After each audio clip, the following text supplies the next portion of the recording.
Talk to you, Dave. All right, so video released Friday. I told you I was gonna put a video on the end of it talking about how I machined the ZT 301s and 303s, and I didn't ever merge them together. So I figured I'll just keep this one short. This is pretty much just the intro to that other video where I mansplain how to put a detent hole in a blade with a blind detent.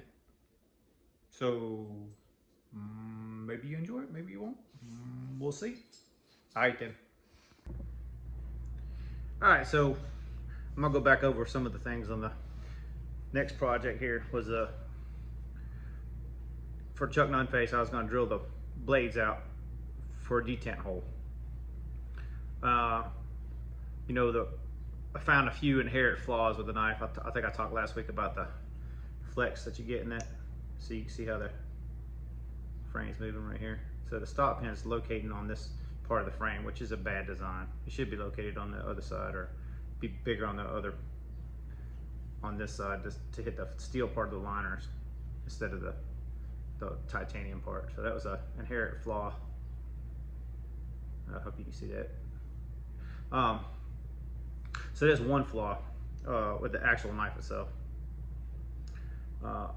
There's no through hole where you'd look at a normal knife and the detent's drilled all the way through it, and you can see like a little hole, you know, it'll be somewhere up in here that you can kind of see where the detent was pressed in it. You can push that detent out and push another one back in. So every one of these detents has a flat spot in it. So it's, you know, from where, how do you change those out? I don't know. I don't know how to take a blind detent out. One of you guys knows, let me know. Only thing I can think of is to just machine it out, but that would be probably equally much as a pain in the ass. But so I'm left with basically trying to figure out how to make this thing work with a blind hole, to put the hole in this to locate the hole in the blade right where the detent is, not be able to see it. Okay, so there's a piece of equipment, metrology, called optical comparator. If you guys are not familiar, it's basically like a more or less like a magnifying glass that you can like find features in parts, and then you can compare the diameters and the distance between the diameters, center lines. Too much to explain in this video, but it's in every machine shop. Every machine shop has one, some better, some worse, but I'm just going to explain the whole process. Maybe it makes sense to some of y'all. Maybe some of y'all don't give a shit. Y'all just quit watching. That's fine. So for this part, I needed to figure out where this detent was. So I found the center of the pivot, because inside this frame, you know, it's a circle. It's not just this hex pattern. There's a circle in there where the detent goes through, or where the pivot goes through rather, and then the detent ball itself. Sometimes it's hard to see this stuff in the comparator, and all these detents having a flat face on them, you can see where the wear is off center from the actual detent. So they're riding, you know, as the pressure of the lock bar is pushing down, the ball is going to sit slightly different. Neither here nor there, just something to mention. So I basically took position of all, there's three of these 301s. We'll call them all 301s for now. 300 series. So I took the position of the center to the detent, and then the center of the rub flat spot on the detent, and compared all those positions from center line to center line. So that's a total of 6 different positions. Averaged them all together and got a number. Okay, it doesn't really matter what that number is, but I got a number. So I knew where from the pivot to where the detent was, I knew what that linear distance was. I know what size this is, and I know what size the detent was. So I had those 2 features, but I need to put it on the blade. So how do I transfer this hole over to the blade? So I took the blade in there, and I took the center line of the thumb stud stop pin, and I measured all of them. They're all within a thou or two, which is, I guess, what ZT's tolerances are for you people that think they have good fit and finish and know the tolerances. You don't know tolerances until you check a few. Having said that, the pivots on 3 of these varied 1.5 thou. I would have thought it would have been way tighter tolerances than that, but it wasn't. So find the center line. Sorry to go off on a tangent there. Find the center line of the pivot and the thumb stud, you know, in the comparator, so I know what this linear dimension is. So then on the same comparator, while I had the blade in there, you could kind of see the faint line of where this ball track was running in here. You know, this detent ball. It's not going into a hole, but it's still got the track in there, just like you got on all the rest of your knives, right? You can see it where it is. It just ends up at a hole for the detent ball. So I took that on the optical comparator and figured out where it was. What I did was just rotate everything and made this a center line. So from here to here was a center line. I figured where that track ended was 15 thou above that center line. Okay, hope that makes sense. So then I was able to figure out how to make all this into a fixture to machine these parts. So I just made a quick fixture. It's just a scrap piece of aluminum I had at the shop. I just, just decked it over the top.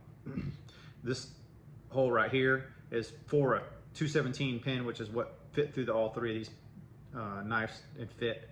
And this bottom one right here is for the thumb studs, and they're all within a thou or two of each other. So it locked it in nice and tight at a certain distance that I got off the comparator. Worked perfectly. So then I knew the blade was over here, so the spine was over here of the blade. So I knew it had to be that direction, 15 thou at a certain distance, because I found that in the comparator. And then I was able to poke the holes in there. Hope that made sense. These other two holes were where I was clamping it down. I just had clamps basically holding it down. So I was able to find and locate the position. It wasn't the way that some people said to do it. I got advice from a couple different people. Rodney Knife-tastic, thanks for your advice, man. Rodney was like basically just diking it up. Can light tap on it. It'll kind of show you where it is, and you go from there. The problem I was seeing with all that was because the detent balls were rounded off or had flat tops instead of being round. They were kind of worn in and flat on the top, and that flat wasn't even with the ball. I didn't like the way that was going to turn out, so I did it that way. Some geometry involved in there too. I ain't going through all the details, but results. That's what y'all give a shit about, right? Okay. So this one came to me. Chuck had already done this, and I'm just gonna call him Chuck, but Chucknunface did all this. He had already drilled this one before. He's just gonna see if I could figure out what's going on with it and if I could do anything with it. I wasn't really able to do anything. So if you look, there's a little bit of detent rock. It's not horrible. I did look at it a little while and see if I could figure out what I could do to fix it. So I don't know if you can see that in there or not, but I don't know, it's hard to see. This one actually has a pretty decent detent when it locks in. Like the pressure of it, the feel of it is not bad. It works manually now. It's not bad at all. And I just, basically use this as a guide. I didn't really do a whole lot with that one.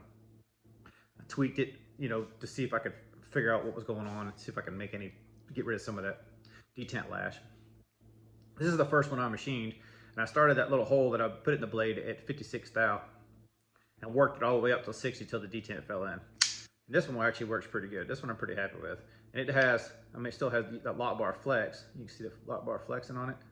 But this one has a good detent where there's no rock on all. When you push it on the flipper tab, the blade itself, I'm trying to make it where you can see what the hell I'm talking about. The blade's not moving. It's good. It comes out. It's not a good detent as far as like compared it to a flipper knife or something like that. It's not a great detent. Like, it's still not. I'm not happy with how that came out. But I don't know there's a whole lot I can do with it on my end of it to fix it. If you guys know of any tips, by all means, shoot them my way. I did this one the exact same way. Worked up the size, position, everything else. But I'll probably on this one, let's see if you can see it. Okay, so the detent is decent on this one, but I don't know if you can even tell or not. See if I can hold it where a way you can tell.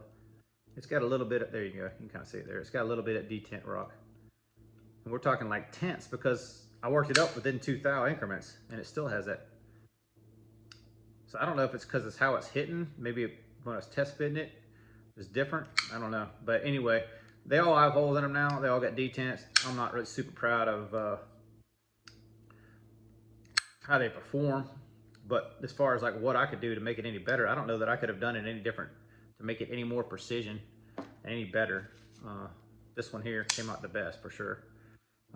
Ironically, they're all, well, these two are the same series, but the one that's the worst, this one here, has the lock bar insert. So I don't know if that has anything to do with it either. Maybe they changed positions, but averaging all 3 of these together, all the numbers were within a couple thou, so I thought it was pretty safe to use those numbers. I don't know, just a project. I figured I'd show you guys, kind of explain a little bit of what went into figuring out. So I get back in the camera. So I get to figuring out what the hell went into doing that. So machining ain't a lot about just sticking holes in things. Sometimes you got to do some geometry and figuring out. I kind of just wanted to share that. All right, well, hope y'all ain't bored shitless in this thing. It is what it is. All right, then.